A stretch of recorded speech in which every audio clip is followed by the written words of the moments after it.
जय हिंद साथियों, स्वागत है आपका अपने YouTube चैनल तुलसी एजुकेशन महोबा में। साथियों, आशा करता हूँ आप सभी लोग अच्छे होंगे, आपकी पढ़ाई बिंदास चल रही होगी। साथियों, आपके बीच लेकर आया हूँ मैं आज से आपकी जो क्लासें होंगी प्रैक्टिस सेट के माध्यम से होगी। और यहाँ पर आपको कोई भी गवर्नमेंट एग्जाम जैसे कि SSC GD, UP police, UP SI, railway का कोई भी एग्जाम जैसे कि ALP technician, NTPC, group D का आप एग्जाम दे सकते हैं और अपनी तैयारी को बेहतर बना सकते हैं। और हम साथ ही यहाँ पर प्रैक्टिस सेट के माध्यम से आपको टॉपिक वाइज टॉपिक धीरे धीरे बीच में क्लास लेते रहेंगे। और आपकी आज से क्लास शुरू हो रही है। आपके सामने एक क्वेश्चन लिखा भी हुआ है और इसी प्रकार के आपको क्वेश्चन 10 से 15 क्वेश्चन जितने एक घंटे के अंदर हो जाएंगे वो सभी में आपको कराने वाला हूँ यहाँ पर। तो चलिए साथियों, शुरुआत करते हैं। आज का क्वेश्चन आपके सामने लिखा हुआ है और आपके सामने 4 ऑप्शन भी लिखे हुए हैं। तो इसको करेंगे कैसे देखेंगे साथियों, क्योंकि अब आप सभी साथी एक गवर्नमेंट एग्जाम की तैयारी करने जा रहे हैं। तो देखेंगे साथी, यहाँ पर देखेंगे 3 संख्याएं जो 4/5, 5/6, 9/10 के अनुपात में हैं। और यहाँ पर सबसे जो छोटी संख्या और सबसे बड़ी संख्या के जो बीच का अंतर है साथियों 12 है। वह संख्या ज्ञात करें जो ना तो सबसे छोटी है और ना ही सबसे बड़ी है। तो साथियों, जब इस प्रकार का आपका अनुपात देता है तो आपको यहाँ पर रियल अनुपात बनाना पड़ता है। कैसे, यहाँ पर देखेंगे, यहाँ पर लिखा है आपका 4/5 और यहाँ पर लिखा है 5/6 और 9/10। जब भी आपको इस केस में मिले तो सबसे पहले आपको क्या करना है, 10, 6, 5 का लासा लेना है। आप सभी को पता होगा 30 आएगा। तो 30 को आपका सभी में ऊपर गुणा करा देना है। सभी में क्या करा देना है साथियों, गुणा करा देना। तो यहाँ से काटेंगे 5, 6, 30 और 6, 4 आ जाएगा 24, 6 पंचे 30 और 5 25 आ जाएगा और 10 तिया 30 और 9 तिया 27। तो जो आपकी 3 संख्या थी वो संख्या इस अनुपात में आने वाली है। अब यहाँ पर देखेंगे सबसे छोटी और सबसे बड़ी के बीच का अंतर कितना है साथी, 12। तो सबसे छोटी आपकी 24 है और सबसे बड़ी कितनी है, 27। तो इन दोनों का अंतर कितना है साथियों, बता देता हूँ आपको। इसका अंतर कितना है, 3 है। कितना है, 3। और इसकी वैल्यू दे रखी है अंतर की कितनी, 12। ठीक, तो 1 बराबर आ जाएगा 4। 1 बराबर कितना आ जाएगा, 4। आपसे पूछा जा रहा है यहाँ पर क्या कि जो ना तो सबसे छोटी है और ना ही सबसे बड़ी, तो कौन सी है, वो 25। तो यहाँ पर जब 1 बराबर 4 है तो 5 25 बराबर कितना आ जाएगा साथियों, 25 चौको 100। तो ऑप्शन नंबर हो जाएगा साथियों आपका C नंबर, ऑप्शन से हो जाएगा। सभी साथियों को समझ में आया होगा। देखेंगे अब अगले क्वेश्चन की ओर बढ़ते हैं हम। चलिए साथियों, देखते हैं अगला क्वेश्चन। अगला क्वेश्चन आपके सामने लिखा है, यदि एक घन का जो पृष्ठीय क्षेत्रफल है वो दे रखा है 50-46 वर्ग सेंटीमीटर, तो घन का आयतन क्या होगा। देखेंगे सभी साथी, करेंगे सभी लोग इसको जल्दी से, जब तक हम भी यहाँ पर करके देखते हैं। घन का क्या दे रखा है साथियों, पृष्ठीय क्षेत्रफल। आप सभी लोग जानते हैं घन का जो पृष्ठीय क्षेत्रफल होता है वो क्या होता है, वो होता है 6a² बराबर कितना दे रखा है, 50-46 के दे रखा है। यदि इसको यहाँ से काट देंगे तो कितना आ जाएगा, देखेंगे सभी लोग। यहाँ पर 6 8 48 हो जाएगा, 6 चौक 24 और 6 कम 6 आ जाएगा। तो यहाँ पर देखेंगे जो ए का मान आ जाएगा साथियों वो कितना आ जाएगा, 29 आ जाएगा। ए का मान कितना आ गया, 29। अब आपसे पूछा जा रहा है यहाँ पर क्या, घन का आयतन। देखेंगे साथियों, घन का आयतन होता है, घन का जो आयतन होता है वो होता है भुजाक्यूब।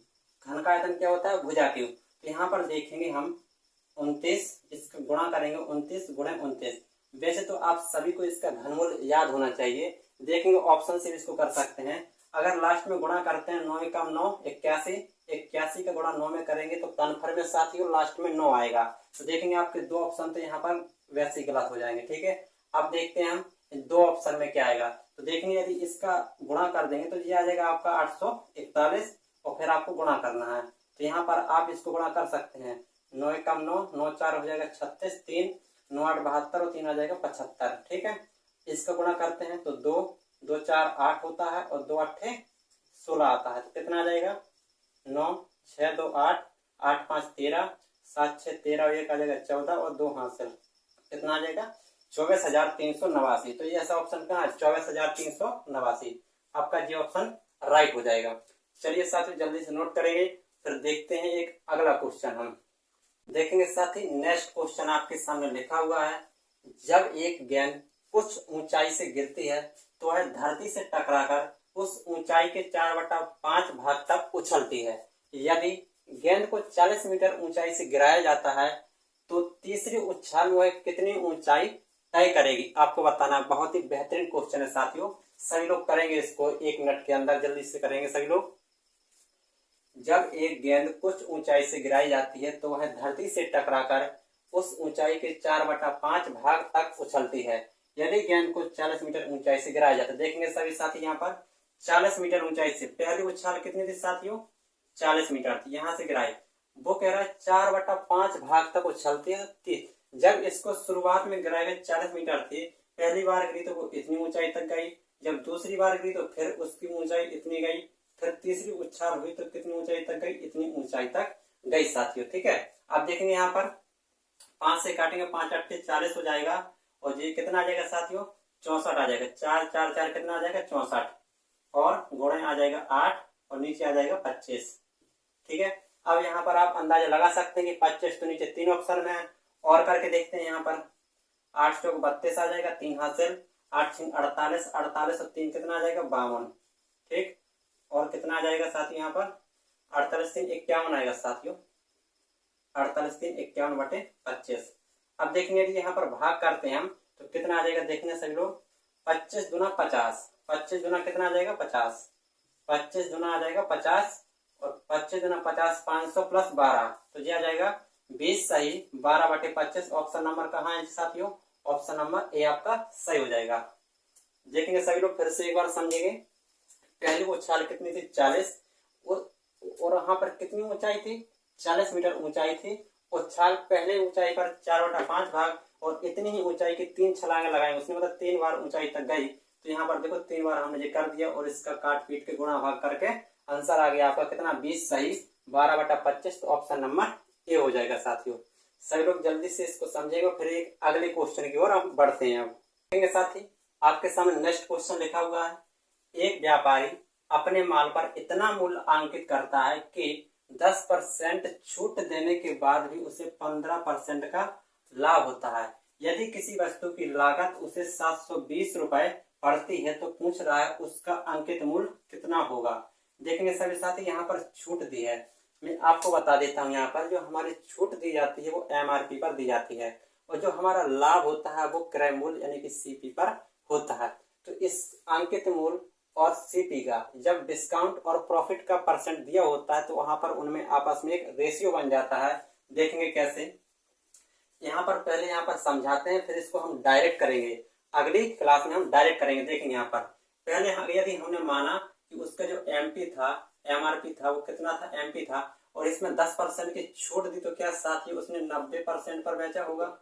ठीक है, और जब बेच दिया तो अगर इसमें छूट मिल जाती है तो हमारा विक्रय मूल्य बन जाता है। ठीक है, विक्रय मूल्य बन जाता है, और छूट देने के बाद 15% का लाभ, लाभ साथियों किस में होता है, क्रय मूल्य पर।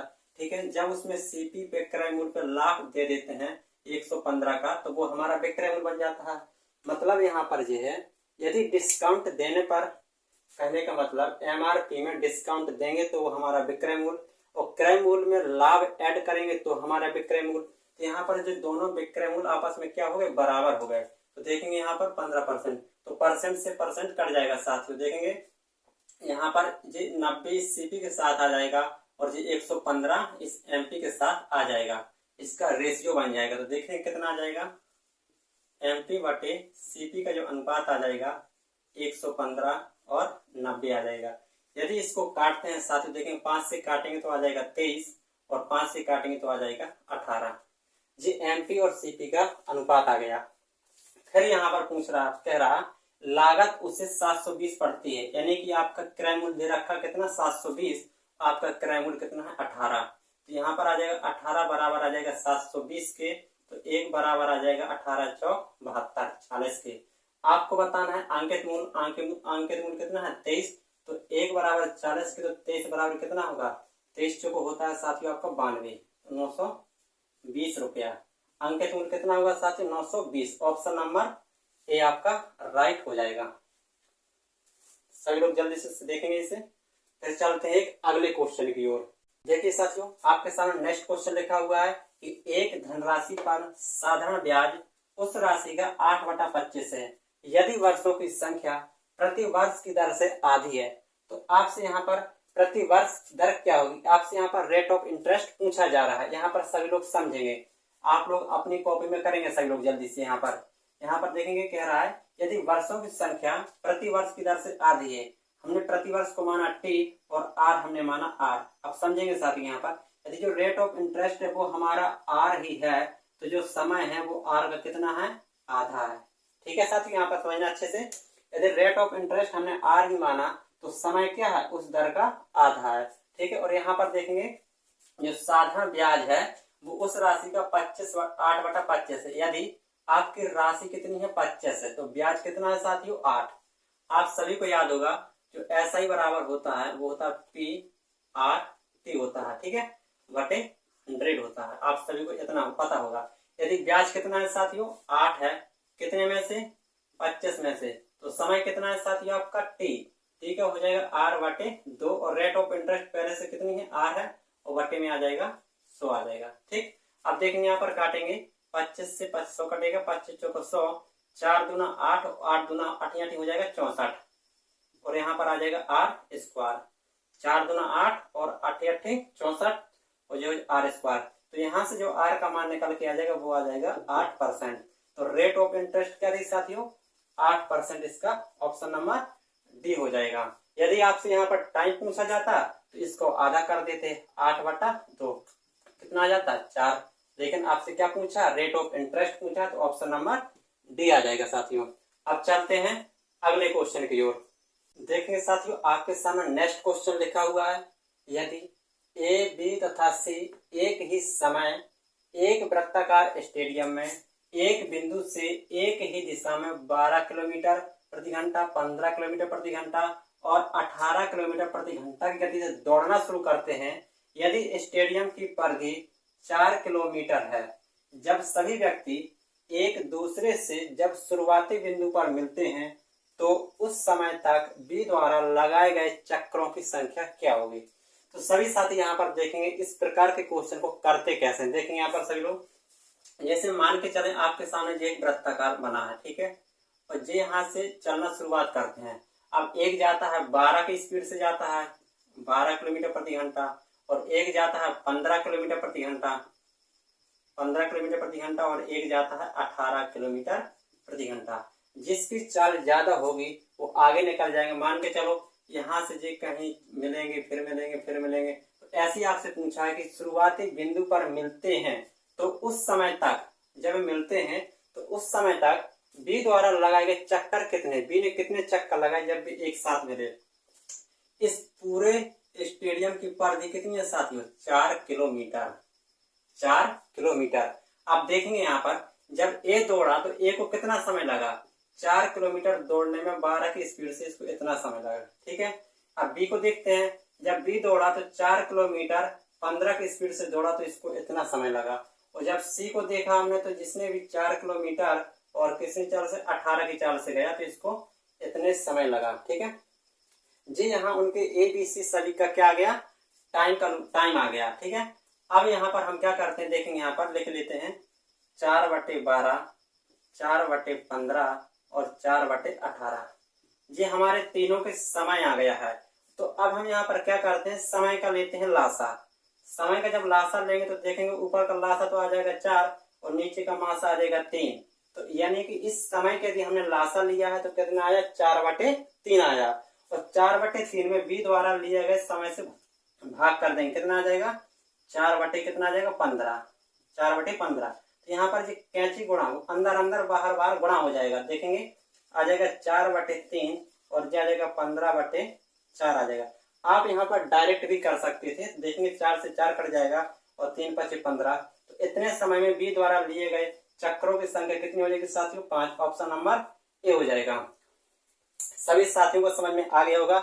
एक बार फिर से देखेंगे यहाँ पर सभी लोग, जैसे यहाँ पूरी परिधि 4 किलोमीटर थी, अगर ए इतने की चाल से गया तो इसको कितना समय लगा, इतना। बी 15 की चाल से गया तो उसको इतना समय लगा। सी 18 की चाल से गया तो उसको इतना समय लगा। तो ये हमने सभी के समय का यहाँ पर लिख लिया है, जे ए का है, जे बी का है, जे सी का है समय। और हमने दिए गए समय का ही क्या निकाल लिया साथियों, लासा। तो इसका जब फ्रैक्शन का हम लासा निकालते हैं तो उस रूप में हमें ऊपर वाले का लासा लिया जाता है और नीचे वाले का मासा लिया जाता है। तो 4 4 का लासा 4 आ जाएगा, 12 15 और 18 का लास मासा 3 आ जाएगा। तो इतना समय आया। और बी द्वारा कितना समय लिया गया कुल 4/15, तो 4/3 में 4/15 से भाग कर दिया तो कितना निकल के आया 5। तो बी द्वारा लगाए गए चक्कर कितने थे साथी 5, ऑप्शन नंबर ए आ जाएगा। चलिए देखते हैं अब एक अगला क्वेश्चन देखेंगे। आपके सामने लिखा हुआ एक अच्छा क्वेश्चन है। नमक तथा पानी की 30 लीटर के मिक्सचर में 40% क्या है नमक। तो कितने लीटर पानी का वाष्पीकरण हो जाए जिससे कि नमक कितना रह जाए साथियों 75% रह जाए। देखेंगे साथियों, यदि आपका 300 लीटर क्या है, आपका 300 लीटर क्या है मिक्सचर है, इसमें से 40% क्या है नमक है। तो देखेंगे साथियों 40% निकालेंगे कितना आ जाएगा 120 आपका क्या आ जाएगा नमक। तो 180 क्या होगा फिर पानी, 180 क्या होगा वाटर होगा, 180 क्या होगा वाटर। क्योंकि हमने डायरेक्ट इसलिए लिखा 40% जो है तो 60% क्या होगा पानी, और 300 का 60% निकालेंगे तो कितना आएगा 180। ठीक है, फिर कह रहा कितने लीटर पानी वाष्पीकृत हो जाए। पानी किस में से वाष्पीकृत होगा, कुल मिक्सचर में से जाएगा साथियों। ठीक है, और फिर हो जाने के बाद नमक कितना बचता है साथियों 75%। तो यहाँ पर हम नमक के साथ हल करेंगे। नमक कितना है 120, नमक कितना है 120। पहले मिक्सचर कितना था 300 लीटर मिक्सचर था, इसमें से x लीटर पानी उड़ गया। तो अब कितना परसेंट में नमक बचा 75% बचा। तो 75% बटे इसको इतना लिख देंगे और इसको आगे करेंगे 25 3 75, 25 चौको 100। ठीक है, अब यहाँ पर देखेंगे 4 का गुणा होगा तो 12 चौक 48, 480 जी आ जाएगा। इसका गुणा करेंगे 3 3 900 जी आ जाएगा, माइनस का 3x जी आ जाएगा। इसको आगे सॉल्व करेंगे 3x बचेगा, यहाँ पर बचेगा 0 और 10 में से अगर 8 जाएगा तो बचेगा 2 और 8 में से 4 गया 4 42 बच जाएगा। और यहाँ के इसको काट देंगे तो कितना आ जाएगा x का मान आ जाएगा 114 या 140 लीटर। तो कितने लीटर पानी वाष्पित हो गया साथियों 140 लीटर। ऑप्शन नंबर बी आपका राइट हो जाएगा। सभी को समझ आया होगा। अब चलते हैं नेक्स्ट क्वेश्चन की ओर। चलिए साथियों, आपके सामने नेक्स्ट क्वेश्चन लिखा हुआ है। दो पाइप ए तथा बी, दो पाइप ए तथा बी टैंक को क्रमशः 24 मिनट और 32 मिनट में भरते हैं। यदि दोनों पाइपों को एक साथ खोल दिया जाए तो कितने समय बाद बी को बंद करना चाहिए जिससे कि टैंक 18 मिनट में भर जाए। अब यहाँ पर समझना साथियों, देखेंगे यहाँ पर करते कैसे हैं। आपके सामने दो पाइप हैं ए और बी। ए भर रहा था कितने 24 मिनट में और बी भर रहा है कितने 32 मिनट में। यदि इसके एलसीएम लेंगे तो आ जाएगा 24 और 32 का लासा आ जाएगा आपका 96। कितना आ जाएगा 96। तो 24 चौको 96 आ जाएगा और 32 चौको कितना 32 आ जाएगा 96।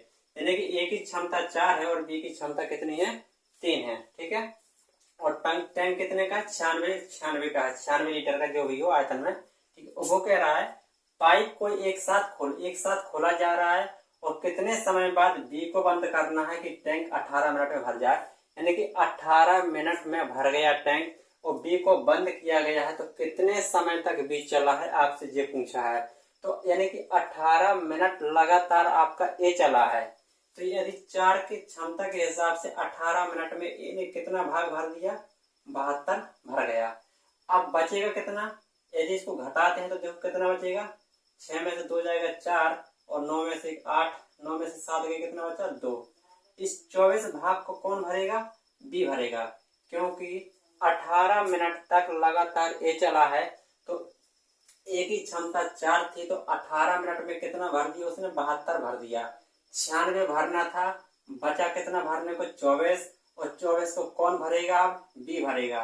कितनी क्षमता से 3 की क्षमता से भरेगा। तो इसको भरने में कितना समय लगेगा साथियों 8 मिनट लगेगा। कितना मिनट लगेगा 8 मिनट लगेगा। तो यही आपसे पूछा है बी को बंद करना चाहिए कितने समय बाद। जब बी ने 8 मिनट ही काम किया है तो 8 मिनट बाद ही बंद करेंगे। तो ऑप्शन नंबर आ जाएगा आपका ए साथियों, आपका ऑप्शन नंबर आ जाएगा। चलिए देखते हैं अगला क्वेश्चन। चलिए साथियों देखेंगे, आपके सामने लिखा हुआ नेक्स्ट क्वेश्चन। ए तथा बी किसी कार्य को क्रमशः 30 तथा 40 दिन में पूरा कर सकते हैं। दोनों मिलकर कार्य शुरू करते हैं परंतु समाप्ति से 4 दिन पहले परंतु समाप्ति से 4 दिन पहले बी कार्य को छोड़ देता है तो आपसे पूछ रहा कार्य समाप्त होने में कुल कितना समय लगेगा। बहुत ही अच्छा क्वेश्चन है प्यारे दोस्तों। यहाँ पर देखेंगे ए और बी, देखेंगे सभी लोग ए और बी थे। ए कर रहा था आपका 30 दिन में और बी कर रहा था 40 दिन में। यदि इनका लासा लिया 30 और 40 का लासा आ जाएगा 120, तो यही आपका कुल काम हो जाएगा। तो 30 चौको 120, ए की क्षमता 4 आई और बी की क्षमता 3 आई। ए की क्षमता कितनी है 4 और बी की क्षमता कितनी है 3 है। अब देखेंगे परंतु समाप्ति से 4 दिन पहले बी कार्य को छोड़ देता है। यहाँ पर साथियों कार्य पूरा नहीं हुआ, उससे पहले ही बी कार्य को छोड़ रहा है। कितने दिन पहले 4 दिन पहले। यदि हम बी को 4 दिन और जबरदस्ती काम कराएं तो देखेंगे 3 के हिसाब से 4 दिन और करेगा तो कितना काम करेगा 12 दिन और काम करेगा। कितने 12 काम और करेगा। 3 क्षमता से हिसाब से बी 4 दिन काम पहले छोड़ रहा था, हमने 4 दिन जबरदस्ती और करा दिया कि भाई 4 दिन और करो, तो कितना काम करेगा 12 काम करेगा। अब टोटल कितना काम हो गया आपका 132 काम हो गया। अब टोटल काम कितना हो गया 132। यदि अब इस 132 को दोनों मिलकर कार्य करें, 4 3 कितना होगा 7, 4 3 कितना होगा 7। इस काम को इस क्षमता से दोनों मिलकर करेंगे तो कितने दिन में कार्य हो जाएगा। देखेंगे यहाँ पर सभी 7 एकम 7, कितना बचा 6 और 7 8 कितना होता है साथियों 7 8 होता है कितना 56, तो 18 और 18 7 126, तो कितना बचा 6/7। 18 सही 6/7। ऑप्शन नंबर कौन सा हो जाएगा डी। ऑप्शन नंबर डी हो जाएगा। बहुत ही अच्छा क्वेश्चन था साथियों। चलिए अब बढ़ते हैं अगले क्वेश्चन की ओर। चलिए सभी साथी देखेंगे एक बार फिर से। एक व्यक्ति अपनी सामान्य गति के 7/9 की गति से चलता है और चलते हुए अपने कार्यालय में सामान्य समय से 10 मिनट देरी से पहुंचता है। 10 मिनट देरी से पहुंचता है तो आपसे पूछ रहा है कार्यालय पहुंचने का उसका सामान्य समय क्या होगा। देखेंगे सभी साथी यहाँ पर अच्छा क्वेश्चन है। 7/9 आपके सामने जो लिखा हुआ है 7/9। यहाँ पर है आपकी चाल। चाल पहले क्या थी साथियों 9 थी, अब उसकी चाल कितनी हो गई 7। चाल और समय में जस्ट उल्टा संबंध होता है। तो यदि चाल का अनुपात 9:7 था तो समय का अनुपात कितना आ जाएगा 7:9 हो जाएगा। अब देखेंगे सामान्य समय, पहले जब उसकी 9 चाल थी तो समय लग रहा था 7, जब 7 चाल तो समय लग रहा है 9, तो यहाँ पर कितना टाइम लेट हो रहा है 2 मिनट का लेट हो रहा है। और वहां पर कितना मिनट लेट हुआ है 10 मिनट लेट हुआ है। तो 2 बराबर 10, 1 बराबर कितना आ जाएगा साथी 5 के। तो आपसे पूछा है सामान्य समय, सामान्य समय कितना था 7, 1 बराबर 5 है तो 7 बराबर कितना आ जाएगा साथी को 35। 7 बराबर कितना आ जाएगा 35 मिनट। तो उसका सामान्य समय कितना आ जाएगा दोस्तों 35 मिनट। ऑप्शन नंबर ए होने वाला है। यहाँ पर सभी लोग इसको जल्दी से समझेंगे फिर से। यहाँ पर जो चाल और समय का अनुपात होता है जस्ट उल्टा होता है। जैसे यदि उसकी पहले की चाल 9 थी, अब उसकी चाल कितनी है 7 है, तो यही हमने किया है। पहले चाल कितनी थी 9 थी, अब चाल घट के कितनी हो चुकी है 7। तो चाल और समय में उल्टा संबंध होता है। यदि चाल का अनुपात 9:7 है तो समय का अनुपात 7:9 होगा। तो देखेंगे यहाँ पर समय कितना ज्यादा ले रहा 2 मिनट, तो यहाँ पर कितना ज्यादा ले रहा रियल में ले रहा 10 मिनट के। तो 1 बराबर 10 के, सॉरी 2 बराबर 10 के, तो 1 बराबर 5 के। तो 7 आपका सामान्य समय था तो 7 कितना आ जाएगा 35। ऑप्शन नंबर ए हो जाएगा। चलिए अब चलते हैं अगले क्वेश्चन की ओर। चलिए साथियों आपके सामने नेक्स्ट क्वेश्चन है। एक आपका द्विघात समीकरण का क्वेश्चन है। यहाँ पर जो अच्छा है देखेंगे 4x² - 8x + 3 बराबर 0 है। तो आपसे पूछा है कि x के संभव मान क्या है। 2.5 या 2.5 और 1.5, 0.2 और 0.5, 2 और 1.5, 1.5 और 0.5 आपको बताना है इसके संभव मान क्या क्या होंगे। तो देखेंगे यहाँ पर सभी लोग देखेंगे, यहाँ पर लिखा है 4x² - 8x प्लस का 3 बराबर आ जाएगा 0। अब देखेंगे सभी साथी जहां पर x² के गुणांक के साथ कोई संख्या लिखी होती है तो x² के गुणांक और c के गुणांक आपस में क्या करा देते हैं गुणा करा देते हैं। कितना आ गया 12। अब आपको यहाँ पर देखना है कि जोड़ें या घटाएं, आना चाहिए 8 और गुणा करने पे आना चाहिए 12। तो आप बता सकते हैं कि सर 6 दूना 12 और 6 दो कितना होगा 8। तो यहाँ पर आ जाएगा आपका 4x² minus 6x minus 2x plus आ जाएगा 3 बराबर 0 के। अब देखेंगे इसमें और इसमें कॉमन क्या है, तो यहाँ से कॉमन लेंगे तो आ जाएगा 2x बचेगा आपका, 2x माइनस का 3 बच जाएगा, और यहाँ से कॉमन -1 लेंगे तो कितना आ जाएगा 2x माइनस का 3 बराबर 0 आ जाएगा। ठीक है, और फिर यहाँ पर देखेंगे इस पूरे में क्या कॉमन है, तो पूरे में आपका 2x माइनस 3 कॉमन है, तो 2x माइनस 3 कॉमन ये आ जाएगा, तो बचेगा क्या आपका 2x माइनस 1 बराबर बचेगा 0। अब इस दोनों को एक 0 के बराबर कर सकते हैं, तो यहाँ पर 2x माइनस 3 बराबर 0, तो यहाँ पर बचेगा 2x बराबर 3, तो x बराबर बचेगा 3/2, तो यहाँ पर बचेगा 1.5। एक मान तो दिया गया। दूसरा मान देखेंगे यहाँ पर 2x माइनस 1 बराबर 0, तो 2x बराबर बचेगा 1, तो x बराबर बचेगा 1/2, तो x बराबर बचेगा 0.5। दूसरा मान ये हो जाएगा। तो ये दोनों मान किस ऑप्शन में है, तो आप कहेंगे ऑप्शन नंबर डी आ जाएगा। ऑप्शन नंबर इसका डी राइट हो जाएगा। ठीक है, चलिए अब चलते हैं अगले क्वेश्चन की ओर। चलेंगे साथी, एक बार फिर से आपके सामने एक लिखा है त्रिकोणमिति का क्वेश्चन है। देखेंगे यदि 7 sin square theta plus 3 cos square theta बराबर 4 है, और कंडीशन है कि जो आपका थीटा है वो 0 से बड़ा और 90 से छोटा है, तो आपको यहाँ पर tan थीटा का मान बताना है। देखेंगे यहाँ पर सभी लोग इसको 7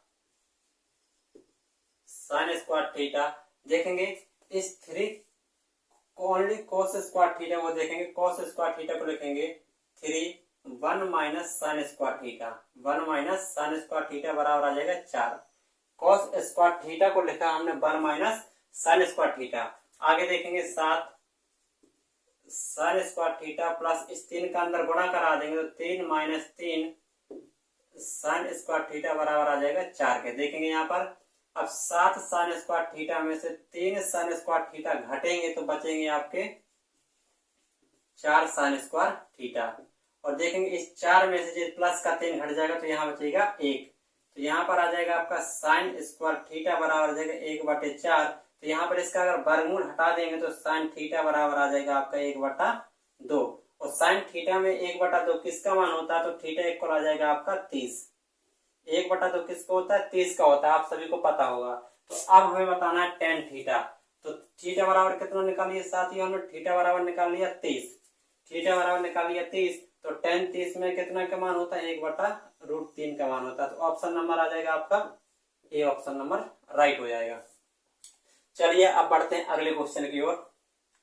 देखेंगे सभी साथी आपके सामने नेक्स्ट क्वेश्चन है 15 माइनस 3 का 12/2 प्लस 3 का 2/2 का मान क्या होगा। आपके सामने ये क्वेश्चन है। देखेंगे इसको कैसे करेंगे। सबसे पहले आप सभी को पता होता है यहाँ पर बोर्ड मास का नियम लगने वाला है, और उसमें सबसे पहले का आयात यानी कि ऑफ है, सबसे पहले उसी को हम तोड़ने वाले हैं। देखेंगे यहाँ पर 15 का 15 आ जाएगा, माइनस 12 आ जाएगा 36/2 प्लस 2 6/2। ठीक है, अब इसको आगे हम करते हैं तो आ जाएगा 15 माइनस 2 में से 18, 36 कटेगा तो कितना आ जाएगा 18, प्लस इसको काटेंगे कितना आ जाएगा 3 आ जाएगा। ठीक है, अब देखें 15 और 3 ये 18 हो जाएगा, और 18 में से 18 घटेगा तो कितना आ जाएगा 0। ऑप्शन इसमें नहीं है आपके, तो ऑप्शन आपका 0 आंसर इसका हो जाएगा। बिल्कुल सिंपल क्वेश्चन था आपके सामने। चलिए अब चलते हैं नेक्स्ट क्वेश्चन की ओर।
चलिए साथ देखेंगे, आपके सामने आयु का क्वेश्चन लिखा है।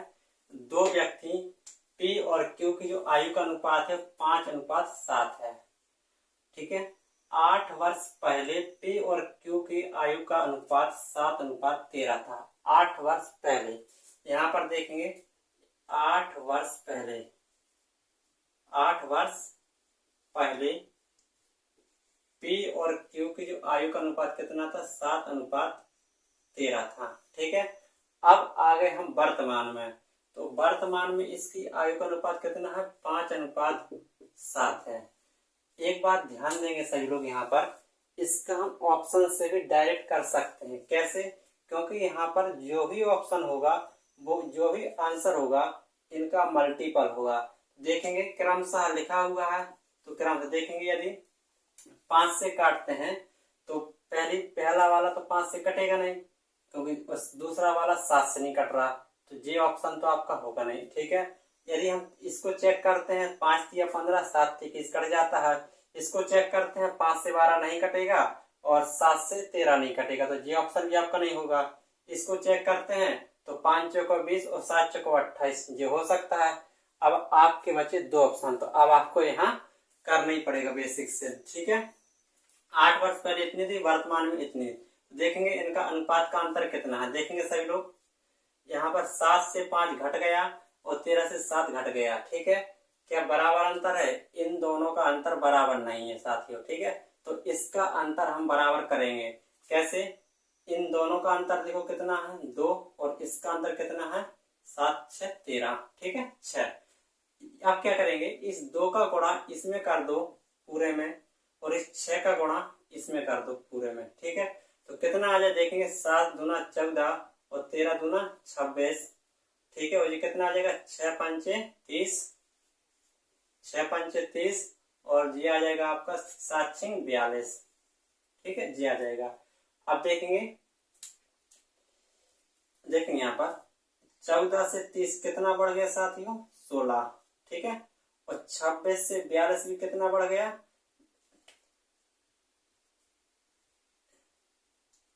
6 पंचे 30, 7 दूना 14। देखेंगे ये मिस्टेक हुई है क्या? हाँ, देखेंगे 30 में से बढ़ा कितना 26, ये भी यहाँ पर 16 ही बढ़ा साथियों, 16 ही बढ़ा है। ठीक है, 16 ही बढ़ा। अब देखेंगे ये अंतर कितने का, 8 वर्ष पहले और वर्तमान में अंतर 8 वर्ष का है। यहाँ 16 बराबर हो जाएगा 8 के, तो 1 बराबर हो जाएगा 8/16, तो 1 बराबर हो जाएगा 1/2। तो आपसे पूछा उसकी वर्तमान आयु, तो देखेंगे वर्तमान आयु आपकी 30 और 42 थी, तो इसका आधा कर देंगे और इसका भी आधा कर देंगे, क्योंकि 1 बराबर 1/2 निकला। तो वर्तमान आयु कितनी आ जाएगी 15 वर्ष, और देखेंगे यहाँ पर आ जाएगा 42 को काटेंगे 2 से आ जाएगा 21 वर्ष। तो उन पी और क्यू की वर्तमान आयु कितनी होगी 15 वर्ष और 21 वर्ष होगी, तो ऑप्शन नंबर बी हो जाएगा साथियों। ठीक है, चलिए अब चलते हैं अगले क्वेश्चन की ओर। चलिए साथियों, आपके सामने एक छोटा सा क्वेश्चन है। देखेंगे, सब कह रहा है समकोण त्रिभुज में जो त्रिभुज का जो परिकेंद्र होता है वो किधर होता है। अच्छा क्वेश्चन है, एक छोटा सा ही लेकिन अच्छा क्वेश्चन है। देखेंगे त्रिभुज में समकोण त्रिभुज आपका ये होता है साथियों। ठीक है, समकोण त्रिभुज ये होता है। आपको यहाँ पर पूछ रहा समकोण त्रिभुज में त्रिभुज का परिकेंद्र क्या होता है। त्रिभुज के भीतर होता है क्या भीतर होता है क्या त्रिभुज के बाहर कहीं होता है, क्या कर्ण का मध्य बिंदु होता है, या किसी एक शीर्ष पर होता है। तो परिकेंद्र यदि हम इसका बनाना चाहेंगे साथियों, तो हमारा जो परिकेंद्र बनेगा वो कुछ इस प्रकार से बनेगा। तो जो इसका परिकेंद्र का मध्य बिंदु निकल के आएगा, वो कहाँ निकल के, कर्ण का मध्य बिंदु निकल के आएगा। तो ऑप्शन नंबर आ जाएगा सी, ऑप्शन नंबर सी हो जाएगा। तो साथियों, आज के सेट को यहीं पर समाप्त करते हैं, फिर कल एक बेहतरीन क्वेश्चन के साथ मिलते हैं। तो आज के लिए इतना ही। जय हिंद दोस्तों।